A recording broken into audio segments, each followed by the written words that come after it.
jirtu kabajamtoota daawwattoota keenya har'as akkuma baratan seenaa takka isin qabnee dhufnee jirra. Seenaa kanarraa akka waa hedduu baratan waa hedduu taajabdan akkasumas waan baay'ee akka irraa hubattan abdiin qaba. Seenaarraa tanaa kana keessatti egaa wantoota hedduu garaa nama nyaatan hedduu nama gaddisan akkasumas waan ajaa'ibaati. Egaa seenaan akkuma seenaadha akkuma jirutti barreessinee jiru san isinis nus afaan hiiknee gara isinii dhiyeessuun dirqama waan ta'eef mee walumaa ulaallee walitti deebina. Sandura garuu warreen chaanala keenyaaf haaraa taatan subscribe godhaadha. Akkasumas seenaan kun yoo keessatti tolu taate yeroo keessaniif share godhaadha. Nus akkuma isin madura isin himaa turre jaalalaaf kabajaa isin qabnu wantoota isin barsiisan isin bashannansiisan taateewwan addunyaa karaa jiran takka isiniif dhufnee jirra. Hanga xumura sagantichaa akka nuyi turtan abdii qabna. Yaada keessanis ammoo nu kannaadha. Yaadni keessan nu faamilee keenya akkasumas jajjabina keenya isin galatooffanna.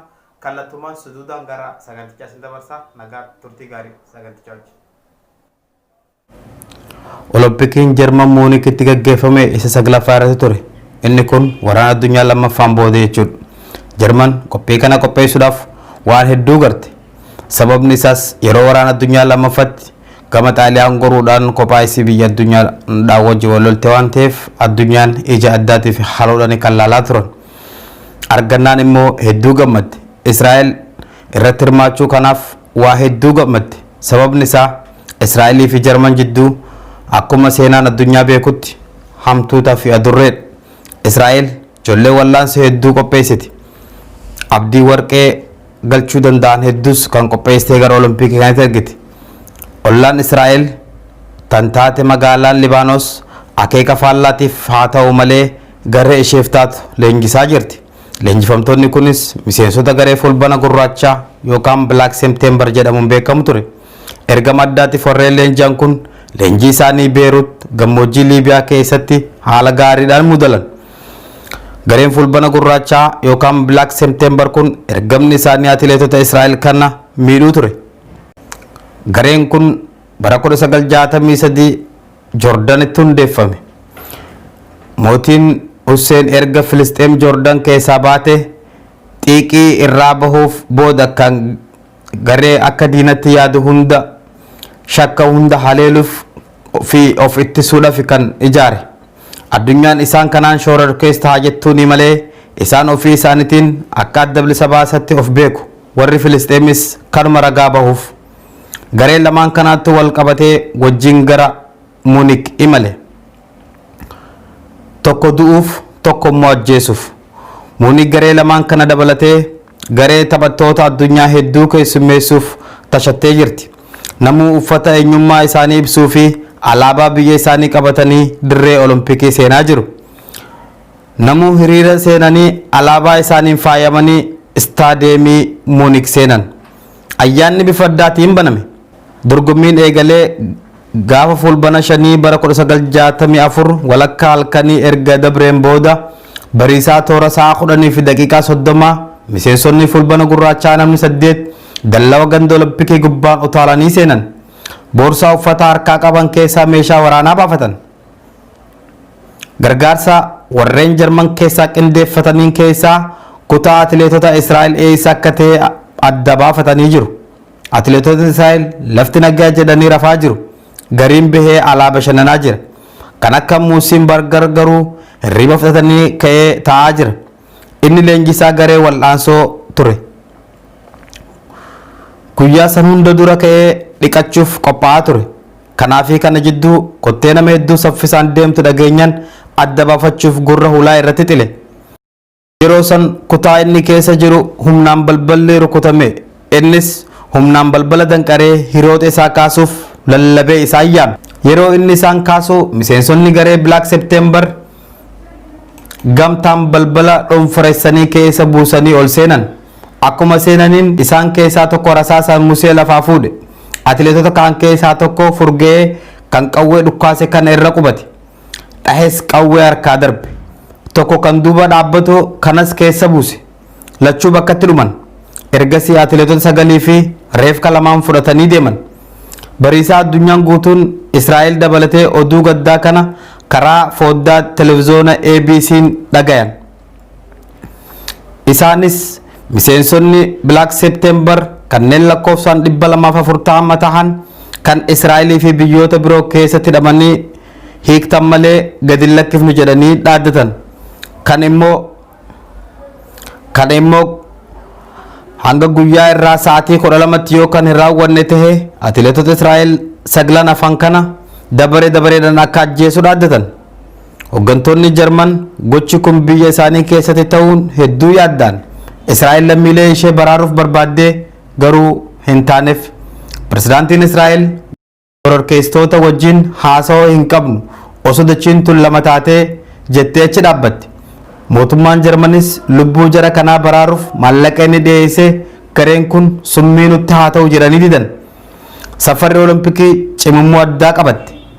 Namuu akka duudhaa fi amantii isaatti hiriyoota isaanii kanaaf rabbi kadhachuu eegalan. Dorgomtoonni Olompik warreen du'eef yaadannoo sammuu godhanii yeroof dorgommii adda kutan. Yeroon daangeffamtee sa'aatiin jedhame sun dabre. Walmarii fi wajjin haasa'uun akkuma itti fufetti jira.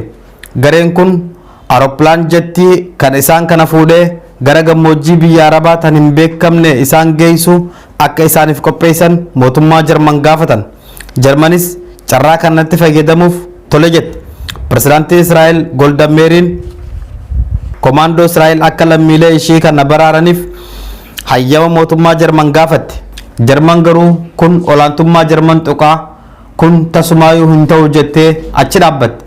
Garuu waan ta'u akka hordofuuf hoogganaa Musaad Javazamir hayyamaniif gareen Black Septemberii fi ukkaamsitoota atileetota Israa'el helikooптara lamaan fe'amanii gara buufata xayyaaraa guddaa geeffaman. Buufata xayyaaraa kana keessatti Jarmanootni ukkaamsitoota ajjeesanii ukkaamtota baraaruudhaaf qophaa'anii jiru. Kana kan raawwatu nama 5 biiflee jedhanii bakka adda addaatti gamoo dhedheertuu irratti riphanii eegaa jiru. Aeroplaanii lama atileetota Israa'el kan harkaa fi mudhii walirratti furunxul hidhaa kan fidanii dhufan. Gareen Black September kun immoo dafanii moggaa qabatan. Yeroo san ture ukkaamsitootni kanneen 5 osoo hin taane 8 ta'us kan barame. Hoogganaan garee kanaa isaan keessaa deemee Aeroplaana jaraa ittiin fuudhumni deeman kana kan silaa Jarman isaaniif qopheessite kana laalee yeroo inni laaleef duuba garagalu biifleen ajajni itti kennamee gamoo gubbaa tattaansan keessaa tokko itti dhukaase. Garuu ilaamaa isaa hin milkoofne irraa dhabe. Ergasii dhukaasni roga hundaan walitti banama. Gareen Black September kunis boombii hunda darbanii ardii walitti garagalchan. Yeroo dhukaasni adda citu atileetotni Israa'el saglanuu ajjeefamanii jiru. Warreen Black September keessaa 5 du'anii 3 harka kennan. Gochaa suukanneessaa saniif mootummaan Jarman akka malee komatamee ture. Nama ilaamee hin dhabne ramaduu dhabuun isaaniitiif akkuma dhukaasni eegalameen konkolaataan sibiilaa uffatee kan addaan kutee ukkaamsitoota gargaaruu qopheessuu dhabuu isaaniitiif akka malee hamatame. Israa'el garuu kun waan itti yaadamee raawwatame jettee yoo xiqqaate dhukaasa san keessa nama seenee isaan gargaaru dhabuun akka hin taanetti lubbuu lammii keenyaa dhabne jettee gadditi. Dhukaasaan booda mootummaan Jarman karaa dubbii himaa isaaniitiin karaa foddaa TVtiin ukkaamsitootni hundi bahanii jiru. Ukkaamsitoota hundi ajjeefnee jirra jedhanii dubbatan. Safara Olompikii keessa gammachuun shubbisan. Daqiiqaa muraasaan booda ammas mee xiqqoo turaa dubbiin akkasii miti. Akka odeeffannoo oduu gaddaa isiniif qabnee dhufnee atileetota Israa'el hundinuu mulluq ta'anii jiru jedhamee gaazexeessaan ABC karaa foddaa TV'n ABCtiin gabaase.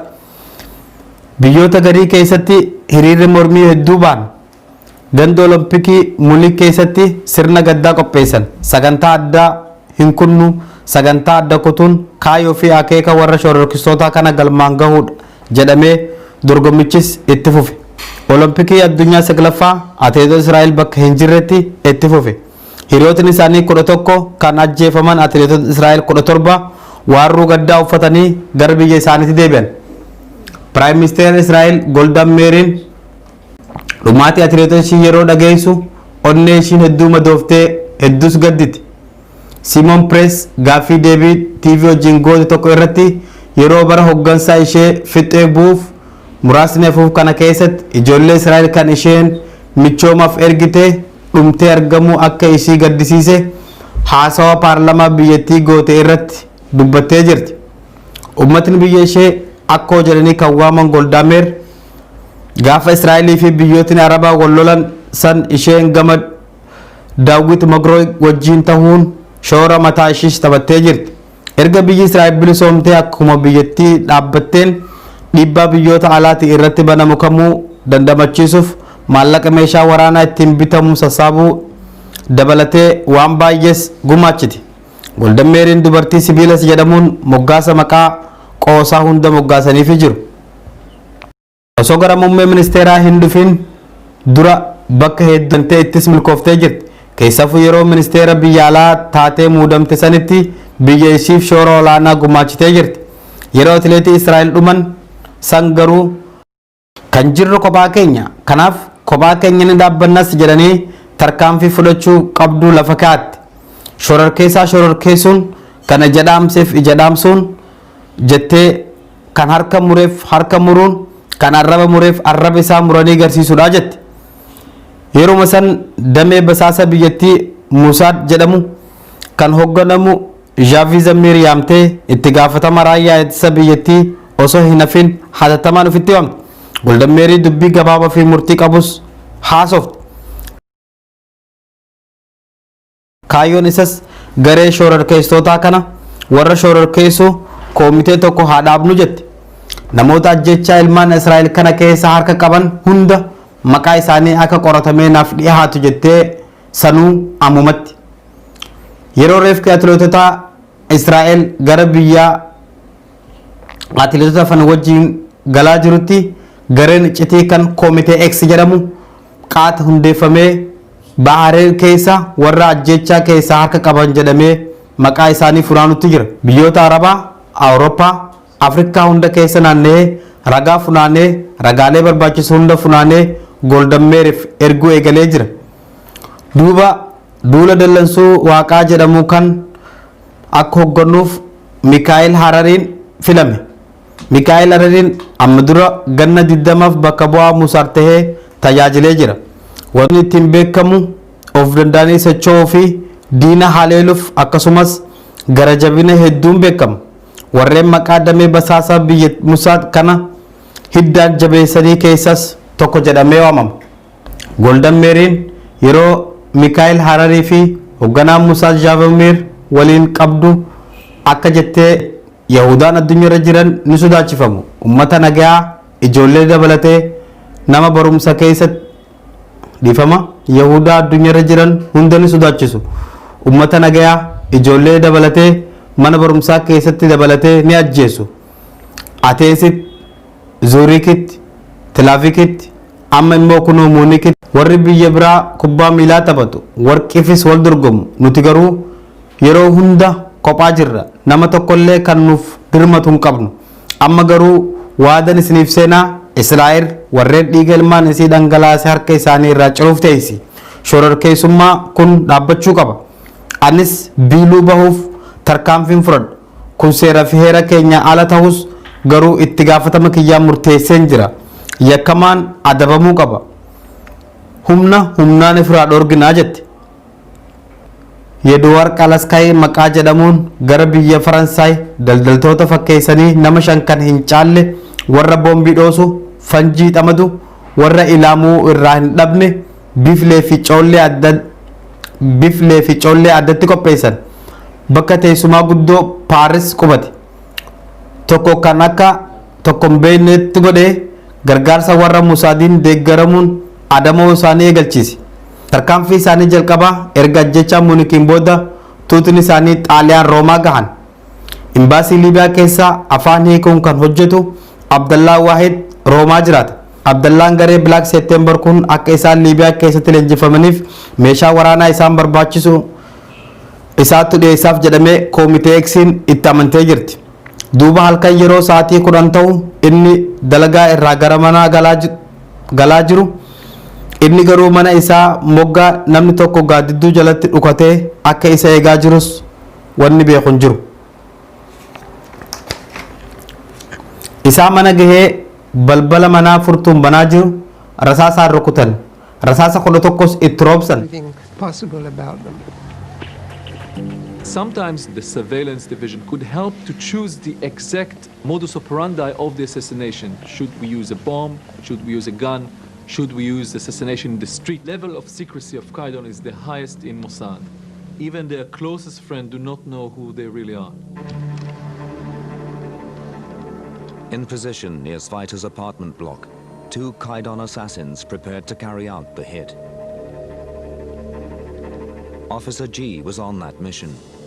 He reveals for the first time what happened that night. We carried Beretta 22s, which is good for shooting close. We also used silencers to keep the noise down. The bullets were hollow points designed to explode inside the body, inflicting maximum damage.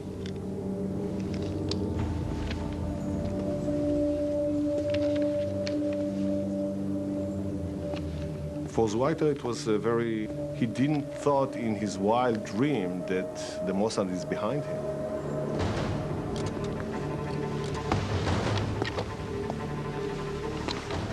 I was focused on the target. I don't remember what I wore. I don't remember the weather.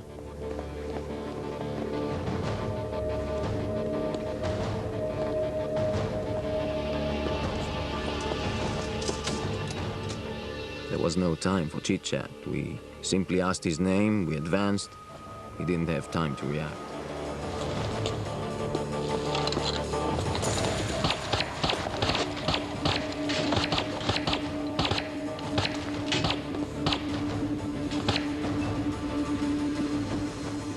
We shot him in the entrance to the elevator. 2 full magazines were emptied. The last shots were to the head, to make sure. Rasaasa kudha tokkos atileetota isaanii kan Muunikitti ajjeefaman ta'uu isaati. Poolisoota Roomaa firii xiyyitii ilaalanii shugguxii warri Muusaat fayyadamu akka ta'e irra gahan. Ta'us ragaan hin jiru. Achi bira dabranii qorachuus hin dandeenye. Yeroo poolisoota Roomaa shakkii xiinxala isaanii kana bira gahan warri gochaa kana raawwate duruu Paarisitti deebi'an.